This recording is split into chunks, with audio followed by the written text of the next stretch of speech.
Prove it or lose it, possibly. Players and coaches with the biggest prove it seasons going into this season. Let's talk about them. Who's your first guy here? My first guy for 2024 that I'm saying you've got to prove it to me is Doug Peterson. I did my top 10 head coaches list not too long ago. He was number 10. I really like Doug Peterson. I thought it was a slam dunk hire when the Jaguars got him. Looked really good his first season. But in 2023, things kind of fell apart. I don't think it's all on him. I think Trent Baalke is arguably the worst GM in the league. I think that man is atrocious. He should be fired right away. He is almost like cyanide, guaranteed to kill anything he touches. That Jaguars offensive line was terrible. We know Trevor Lawrence wasn't great, but I've gone back and watched it. I can't put last season on Trevor Lawrence. Like, the guy didn't have a lot of protection. He didn't have a lot of help. We saw what he could do in 2022. Yeah, he needs to play better. But Doug Peterson needs to draw it up better too. The offense felt a little stagnant. And what have we said basically for the past 2 seasons of the Jacksonville Jaguars? You said it first. They are a roller coaster ride. They come out and they play great for 2 games, and then they lose by 30 to San Francisco. And then they come out and they'll beat somebody, and then they'll lose by 50 to Mac Jones. It's like, what? Who are you? I can't figure it out. Then they'll be in a dogfight with the Eagles. They'll take the Chiefs to the wire, and they'll get blown out by the Raiders or whatever. It's almost like they have like multiple personality disorder. Yes. Like it's always somebody different. It's Jim Carrey and me, myself, and Irene. It's and frustrating. Last year, Hank came out a lot. So we need to get it back to just regular Jim Carrey coming out. I think I still believe in Doug Peterson. I really do. And I don't know, again, because last year was so weird for the Jaguars. I don't know how much you put on him, how much you put on Lawrence, how much you put on the GM. There's enough blame to go around. But I like to believe that they can stick together. I think Peterson did obviously clearly improve Trevor Lawrence's play from the Urban Meyer disaster, and I'm just not ready to give up on the guy. I think he'll deliver, but there's no doubt if 2024 goes poorly for the Jaguars, changes are coming. I guarantee you, if 2024 is bad, Doug Peterson will not be there in 2025. So that's the definition of a prove it season. Talking about a quarterback who needs to prove it this season, or he actually probably will lose it, and that's none other than Daniel Jones. He had a successful 2022 season, but since then it has just taken a nosedive after he got his 4-year, $160 million deal. But here's the thing. A lot of people aren't talking about this, where the Giants are actually not set up in a bad position where they could actually easily get out of this, right? So the contract included 3 more years, and there's 1 year of guaranteed money left. So that means that it could actually be a lot easier for them to move on from the deal. They're not totally stuck. Season. Yeah, right. And they also have like a bench him clause in this, or some sort, where he could actually be the mentor quarterback this season if they chose for that to happen. Now the bad part is Drew Lock's his backup. So if you don't go with Daniel Jones, you just go with the other pile of crap. Be careful what you wish for. Yeah. And look, I agree with Rich Eisen. He said that they had buyer's remorse on Daniel Absolutely. Jones. 100% true. I mean, nobody is acting like that's not a thing. We all know it was a mistake. The moment they did it, it was a mistake. Let's look at these numbers. Does this scream a $45 million quarterback to you? I mean, 2019, he had the 3,000 yards, 2020, 29, 24, and 21. 2022 is the outlier season. 3,200 passing yards, 15 touchdowns, 5 interceptions. By the way, 15 pass touchdowns, not great. But he had 700 rushing yards, 7 touchdowns, 9-6-1. That first year with Dayball, that's his best season. The other seasons, 3-9, 5-9, 4-7, 1-5. Now, similar to when we talked about Jacksonville, it's not all on him. It's not. The offensive line was terrible last year. I don't know if any quarterback could succeed in what they did last year. But when you're getting paid that money, and tell me if I'm putting words in your mouth, I think you're saying when you get paid like that, you got to deliver at some point. You have to, and it doesn't help that he's been literally the worst starting quarterback in the NFL by a long shot when it comes to like passer rating and yards per attempt. Like, I mean, he's behind Zach Wilson and Ryan Tannehill in these categories. Like, that cannot happen when you've just gotten this type of contract. And I get where they're coming from back in 2022, right? You had no other option. You had to pay the guy, and for all intents and purposes, no, you didn't have to pay him though. You didn't have to. I don't know that you didn't have to. Possibly, but at the time, like, he had a stellar season, and I think it was just beginner luck for Dayball, because I believe that was Dayball's first season coming in. It was. And so, like, who was it, right? chicken or the egg first? You don't know. Was it Daniel Jones or was it just Dayball's luck? Who knows? I'm starting to lean Dayball's luck, but his luck is also tanking along with Daniel Jones. So my point to this, though, is like, if you don't prove it, then what? Like, what happens? Like, you move on from him, but then what? Who fills his, like, is Drew Lock going to come in here and backfill that? Or no, you try to draft a guy. That's why people thought they might draft a guy about, this like, year. Mid-season. Like, what happens mid-season if you bench Daniel Jones? Like, do you just ride Daniel Jones out? Yes. Really? He's better than Drew Lock. And Drew Lock isn't awful. Like, he's really not. Like, that game he had to play for Seattle last year, he led the Seahawks to a win over the Eagles. But we know he's not a consistent star starting quarterback.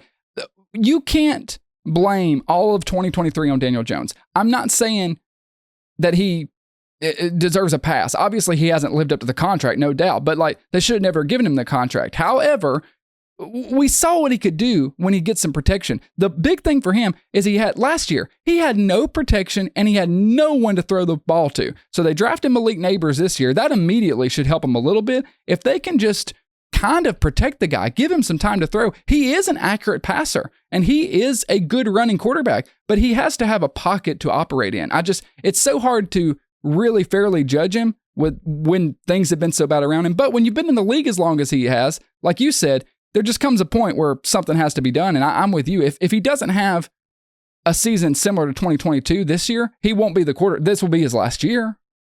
Absolutely. And that's the thing. That's why it's super, super important that he proves it this season, because this is the season where they can easily exit the contract after the 2024 years up. And then going into 2025, you get your brand new quarterback and you start fresh with Brian Daboll and whoever the rookie is at that time. Problem is, the quarterback class going into 2025 right now doesn't look too spicy, and not as good, far from as good as it was this past season, 2024, right? So you got a lot of things to weigh out here, but one thing Daniel Jones cannot do is not prove himself worthy of this contract going into 2024. Prove it. Jameson Williams, a receiver out of Alabama for the Detroit Lions, who had a lot of promise, had a great last season with Alabama. I believe he was a transfer, came to Alabama, helped us, got hurt in the national championship game. I digress. Sorry, still not over it, Georgia fans. Anyway, he got drafted by the Lions to be that speedster, to be that guy to break the defense, but he was coming off an ACL injury. So rookie season, most of it was recovering from that ACL he suffered in the national championship game. Then he finally comes back and he gets popped for gambling. So then he missed 6 more games. Since he's come back from the gambling suspension, he just hasn't been a consistent enough player. He will have flashes like, there will be a play where they'll have a deep shot to Jameson Williams, but he is supposed to be the guy that can consistently take the top off of the defense that Jared Goff and Detroit can rely on to keep those safeties honest. You know what I mean? And so far, he hasn't been that guy. So far, he hasn't even been on the field consistently enough to be that guy. Again, a poor start to someone's NFL campaign, trying to recover from an ACL, then getting hit with a gambling suspension, all of that. He's a talented player, and I like him, but when all of these receivers are coming in and popping right away, we've got more receiver talent than ever before in the history of the league. We're getting 5 to 8 good receivers in the draft every single year.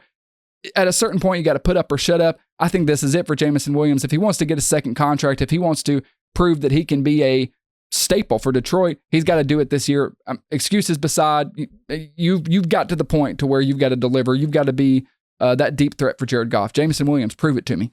Running back Najee Harris is entering into a prove-it season. He is literally playing for a contract after Pittsburgh declined his 5th-year option, which kind of confused me a little bit, but whatever, that's what it is. And he's got a new OC coming in, Arthur Smith, who really did wonders with Derrick Henry, the other Alabama running back, by the way, in Tennessee. So he's already proved himself there. Can he do it with Najee Harris? That's a question to be answered. A lot of people say that if there's a second Derrick Henry as far as build goes, it's Najee Harris. I don't fully agree with that, but I do believe that Arthur Smith can make him better. It's not that Najee's been bad. He's had 1,000-yard seasons pretty much every year, but it has been declining, and that's the issue is, back when Ben was there, right, his first year in the season, Ben was kind of washed, and so he had dump-off passes consistently to Najee Harris. And that was a big part of Najee's game. Even though he didn't turn it into big plays most of the time, I mean, the dude caught like a billion passes from Ben. So once Ben left, it trailed off, and now Najee's just been on a decline since then. And I think that's part of the reason they maybe declined his fifth-year option is just because like they don't know what he's going to be this season. I hope that he does great. He's dropped weight in the offseason, so that's going to help him. And with Arthur Smith kind of coaching him up and coaching him through how to play and how to look, you can get handed the ball 150 times, but if you keep running into a brick wall, it doesn't help. You can have all the possessions you want, but until you learn how to kind of like break in between those tackles like he kind of did in college at Alabama, he's going to struggle to earn that contract and get Pittsburgh to re-sign him or anybody. By the way, the running back market is declining anyway as far as pay goes. So, like, you have everything to fight for this season. Prove it to me, Najee. I agree with you. Just to quick pinpoint, I think the thing that accelerated that was Jaylen Warren's performance as the backup. The fact that they've been able to rely so much as Jaylen Warren. And even though Najee's numbers look good, like 1,000 yards every year, 4.1 a carry last year, when you watch him, there's so many carries that just seem like they amount to nothing. It seems like you've almost got to break one. And when you compare him to Jaylen Warren, Warren has looked like the better back. So when there's so many running backs out there, you just got to do more if you want to be the bell cow. Last one for me, prove it. This guy should be on everybody's list. Justin Herbert. I believe, okay? Baby, I believe in you. But I think this is it. Because similar to what I said with Jameson Williams, there's no more excuses, okay? Justin Herbert has had awful head coaches. Brandon Staley was a terrible football coach. But there was a time where people were talking about Justin Herbert being right behind Burrow and Allen. Like they were ranking him number 4, best quarterback in the league. He has the physical abilities. Absolutely. He is talented enough to be that quarterback. But he just hasn't taken his game to the next level, where we've seen these other quarterbacks come in and start great and then elevate. Justin Herbert is still playing at the same level he was playing his rookie season, which was great. But you know what I mean? Joe Burrow played great his rookie season and then was better his second year, better his third year. Josh Allen, same thing, better. Justin Herbert came in, was great, and just has kind of stayed at that level. He hasn't really improved. I think a lot of that is coaching, but we have to see something out of him. Not that, obviously, he's got his contract. He's going to be the quarterback there for a long time. He's not going to lose his job. But as far as being ranked amongst the legit greats in the league, if you want to be considered a top 5, top 6 quarterback, if you want to scare teams, you've got to show me that you can deliver consistently, and deliver in the playoffs. And now that you've got Jim Harbaugh coming to be your head coach, we know Harbaugh is a great football coach. He's proven it everywhere he went. If Herbert can't get it done now, he's never going to get it done. I believe he will. I think most people believe so, but there's no excuses after this year. Herbert's got to prove it to us. I'm pulling the car up here, and I'm going to park for just a minute, a little bit longer than I did on Najee and Daniel Jones, and we're going to talk about Brian Burns for just a minute. Joe Sheehan, the GM of the Giants, with his boldest move yet, made a trade for Brian Burns, 5-year contract, $141 million. Makes him the 3rd highest paid edge rusher in the league. Here's my dilemma. And he's really got to prove it to me, too, by the way. It's not just prove it in general. This is prove it to me, because when you think of Tier 1, highest tiered edge rushers in the league, who do you think of? Highest tier edge rushers, my first one, I think TJ Watt.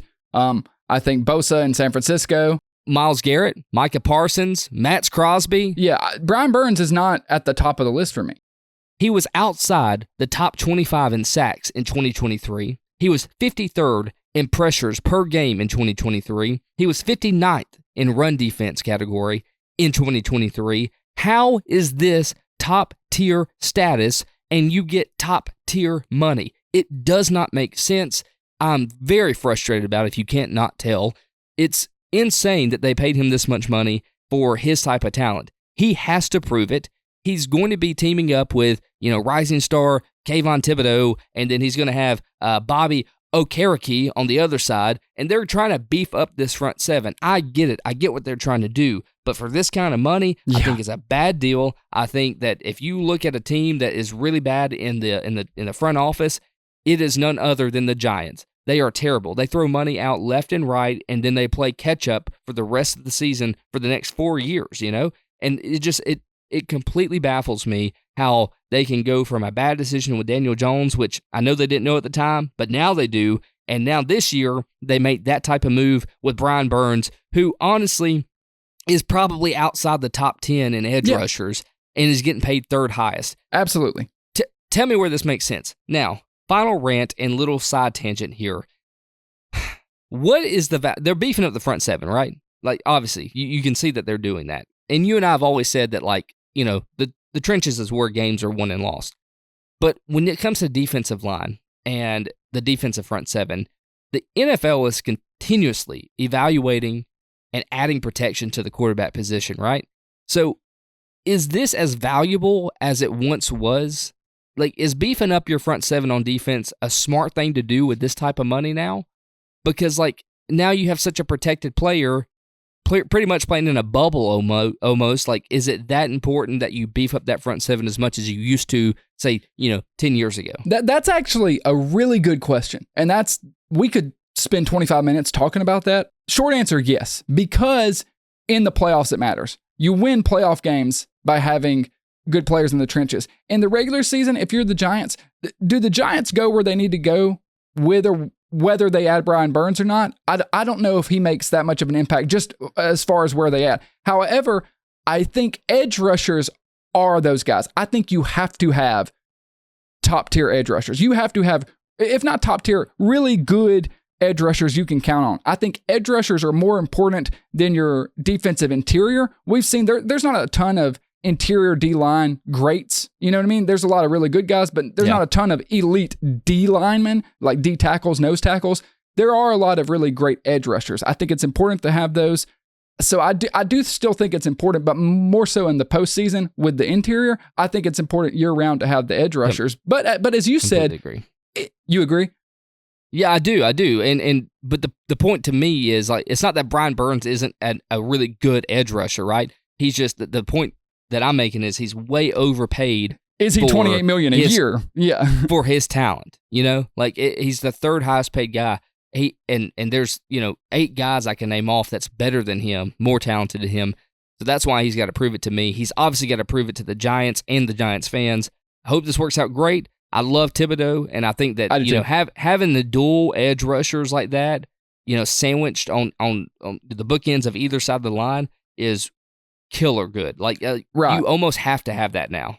I completely agree. I think Brian Burns in 2022 was at his peak, and that's when the Rams offered Carolina the 2 first-round picks to trade for him. They didn't do it. They traded him this time, and he moves and gets signed with the Giants. The question for Brian Burns, we've seen the athleticism, we've seen the ability there. Is he being held back by the Panthers, and he just needs to go somewhere and be unleashed? But then it's like, are you going to be able to do that, the Giants? I don't know. I think he's really good. I do agree he's overpaid. And I kind of agree with you. If he wants to be considered in that upper echelon of edge rushers where he's getting paid, he's got to make something happen. He's got to prove it this year.